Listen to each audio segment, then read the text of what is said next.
The Supreme Court made a decision in the state of Alabama that will eventually affect voting rights across the country. And honestly, people are not mad enough. Alabama is about 27% black. And for years, civil rights groups and activists have been saying, hey, these maps, these congressional maps, they haven't been drawn fairly, and you're trying to dilute the black vote. Let's break it down in simpler terms. We're going to use pizza. Let's say you have a group of 10 people, and when they're all in the same room, there's 4 people that say, we want pepperoni pizza. They could have a strong voice, right? And if you take those 4 same people that want pepperoni pizza and put them in 4 different rooms and surround them with people that want something completely different on their pizza, well, guess what? Their pizza vote doesn't really matter, right?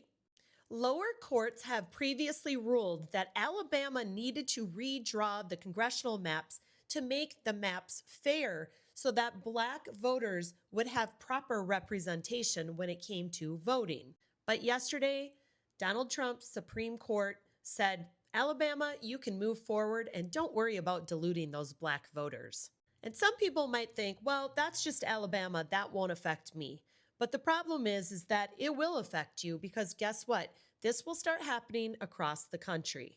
And the reason why this will become a blueprint for other states is because of another Supreme Court ruling.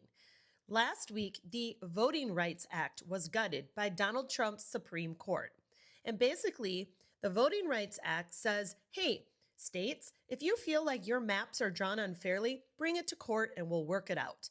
But now, because of the latest Supreme Court ruling last week, if states feel like maps are drawn unfairly, they can bring it to court if they can prove that the maps were drawn unfairly on purpose. And of course, you're going to hear white people all across the internet say, well, it shouldn't be based on race.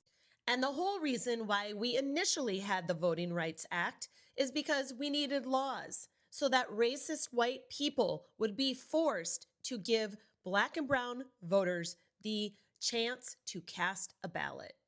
Listen, people are freaking out because this is not just about lines on a map. This is about who has political power and what communities are represented and whether people's votes really even matter.